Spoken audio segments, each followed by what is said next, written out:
8 Steps to Becoming a Witch, a Beginner's Guide. Any experienced witch will tell you that being one is a constant learning process. Witchcraft is a craft, as the name implies, a skill and a lifestyle at the same time. How to become a witch?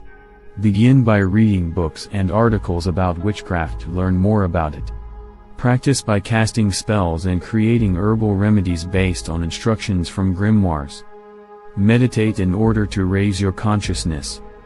Join a coven and share your experiences with other witches. Here are 8 essential steps to becoming a powerful, reality-bending witch as quickly as possible. 1.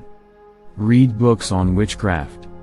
There are 3 types of reading materials in witchcraft: theoretical, practical and fiction.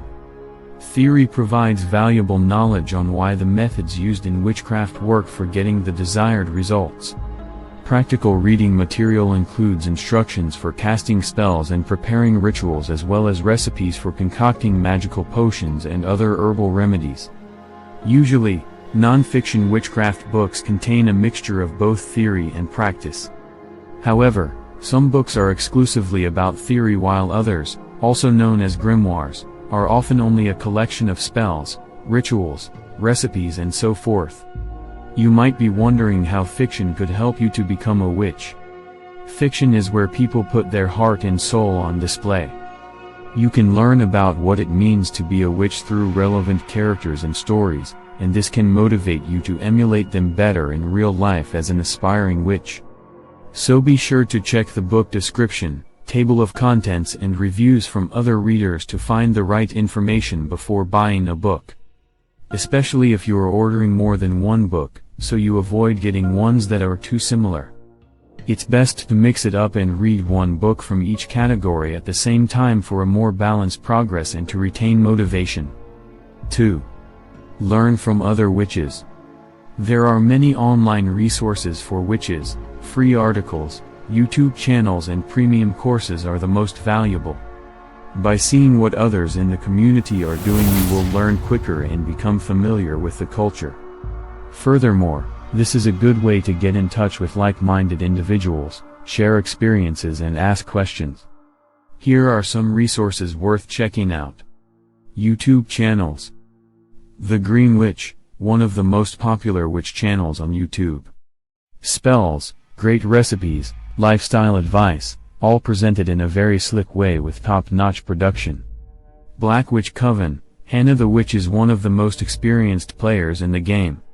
She has experience in both white and black magic and is freely sharing information on both. The Witch of Wonderlust, another great channel, with a greater focus on book reviews and tarot readings. Orly Stewart. Orly is pretty chill and fun to listen to. Her magic is very Goetia oriented, meaning that she prefers ceremonial and summoning magic in her practice over other forms. She walks between the worlds. This is a very creative and more of a lifestyle channel. She provides personal insights on her practice, demonstrations on how to cast spells, tours of ritual items such as magic altar, bookshelf, candles, witchery cabinet and much more. Courses.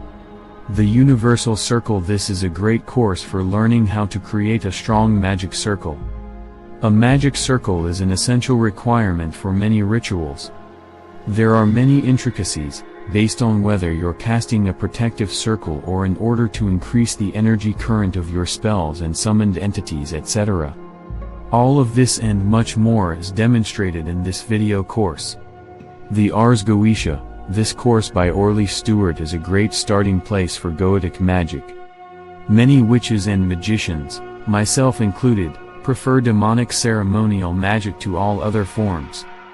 Demons can be incredibly powerful allies, and Ars Goetia provides 72 demons renowned for their powers to influence reality on our behest.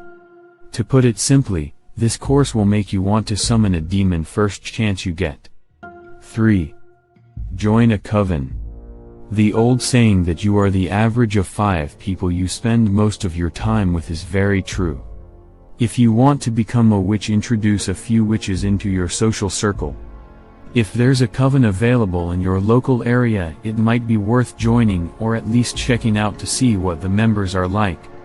Covens are essentially groups of witches that spend time together, share insights and information, perform group rituals, etc.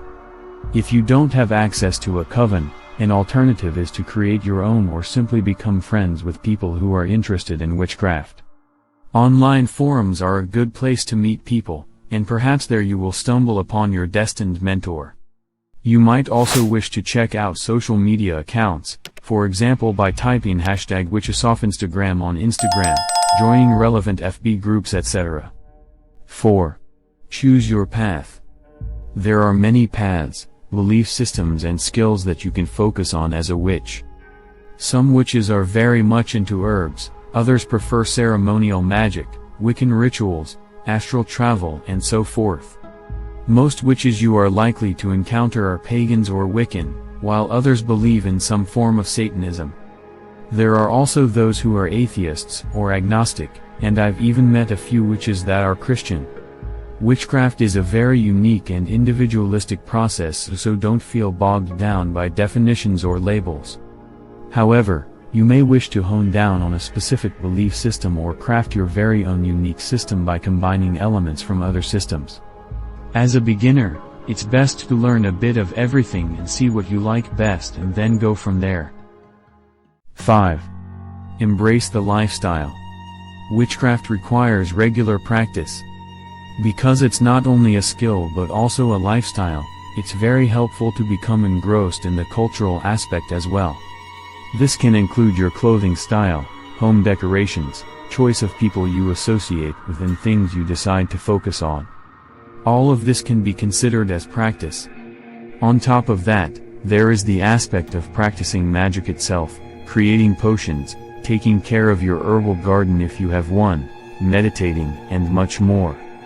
The more you practice, the easier it becomes to magically manifest what you desire in reality, whether it's healing, manipulation of events or simply feeling more empowered in day-to-day life.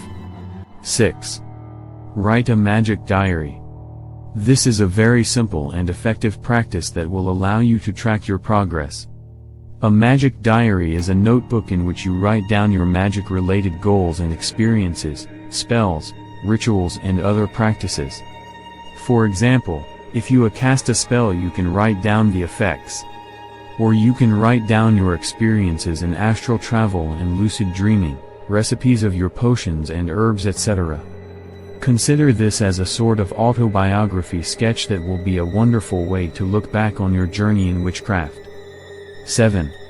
Keep it on the hush.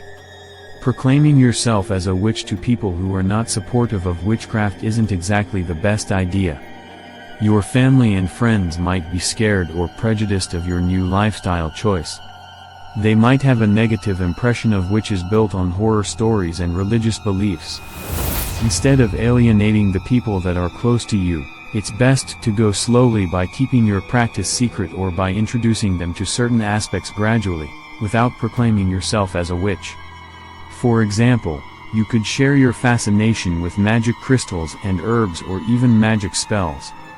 They might find that intriguing or consider you a bit eccentric, without passing moral judgment like they would if you presented the same ideas with the controversial label of witchcraft. 8. Gather your ritual items. Ritual items include various materials that are used to perform rituals, spells and create different types of atmosphere depending on your present needs. Some often used items are candles, incense, magic crystals, crystal ball, roots and herbs, cauldrons, scrying mirror, wand, staff, ritual dagger, ceremonial ritual robes, grimoires, tarot cards, potion ingredients, etc. Of course, you don't have to get all of these items. It also depends on the type of witchcraft that you practice and the requirements of the spells and rituals that you conduct. But most will come in handy sooner or later, so it's good to stock up. It's also the case that having more items opens up the opportunity to conduct more complex spells and rituals which you would otherwise have to replace with simpler and less effective alternatives. Final word: how to become a witch. Practicing witchcraft is not for the faint-hearted. You will discover the dark spiritual underbelly of reality and hopefully use it to your advantage instead of being destroyed by it. As a beginner witch, it's important to take gradual steps and enjoy the process of discovering yourself and the environment from a new, magical perspective. Don't force yourself into any practice, because enjoying this transformative process is the most important thing. After all, being a witch is a 24/7 endeavor, so you don't want to feel overwhelmed. You will shift from magic robes into regular clothes and behaviors based on social requirements, but once you tap into the witchy mindset of personal power and higher intuitiveness, it will never leave you.